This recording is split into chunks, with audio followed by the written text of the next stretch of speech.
was wondering another thing in terms of relationships. I saw this clip recently that I had never thought of it in such a way. I wanted to share it with you. I mean, the context, not the actual clip because I don't have it with me, but the clip had a man talking with a girl, and they were talking about relationships. And in that clip, the man said that the problem that we have today in the Western world, I mean, that's his opinion, is that a lot of girlfriends and wives get more of a sense of authority over them from their boss than from their men.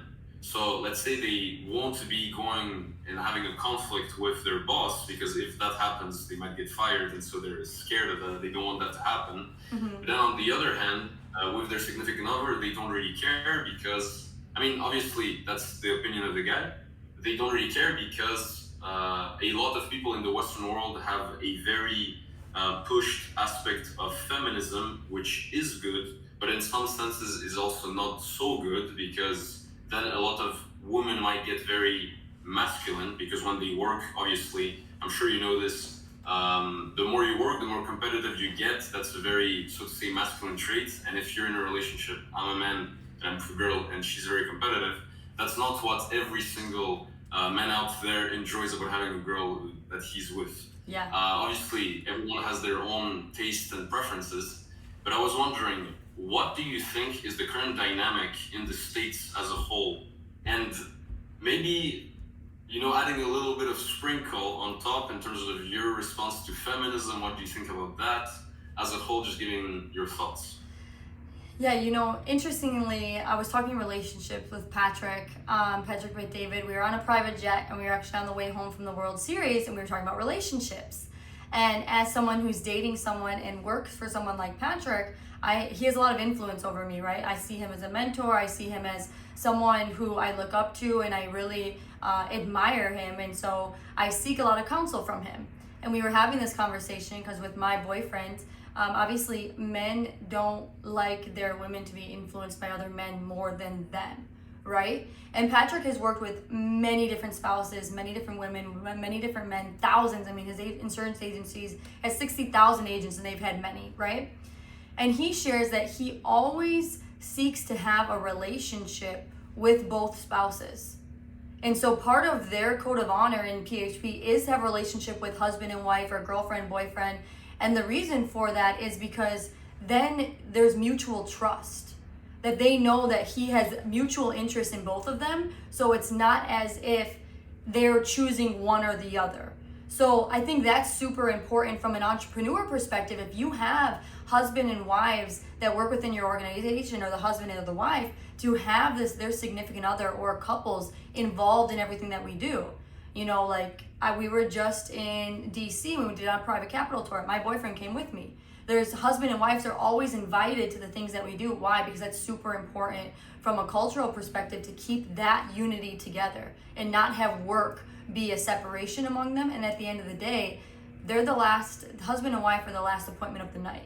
If you're not united with them, they're going to be the last people they speak to every single night. So I think as a business owner, or as a culture within business, it's important to really empower husbands and wives to be together. Because I think part of what society has done is separated the work and life. It doesn't mean you have to work together, but the fact that they're involved with things, because then also that trust allows there not to, a lot of probably salacious things that happen between couples is with people they work with. So if their culture is that it's pro couple, it's pro husband and wife, and that if you do something wrong to the significant other, it's reprimanded, that's not going to be in your culture. And that will, you know what I mean? So that's number one.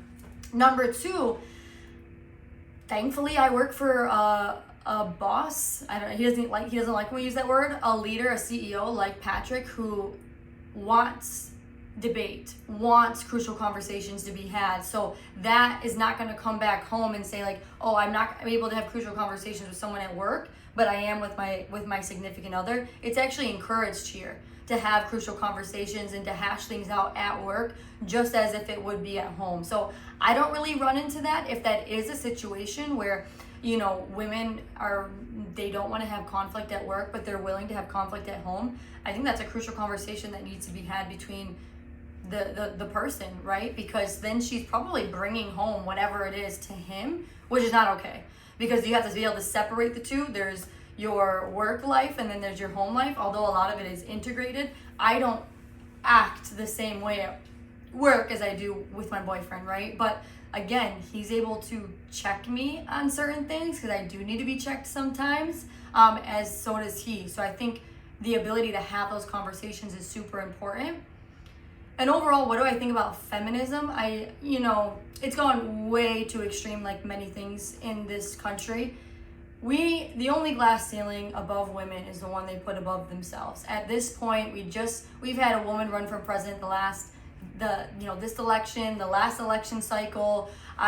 We see women, I see women all the time that are killing it in their industries. They're making millions, they're making billions. So this idea that we still are facing some sort of glass ceiling in front of us is just an excuse to go full extreme. At this point, I think feminism has, there's always a pendulum, right? It was very important for the first wave of feminism to get our right to vote, to get our right to speak, but it's gone so far that we use it as an excuse. And now feminism has got to the point where empowerment is being half naked. Empowerment is showing your body to the world. That's not empowerment. And the ironic thing about it, it's gone so far that it's come full circle. That the things that they feel that are empowering are actually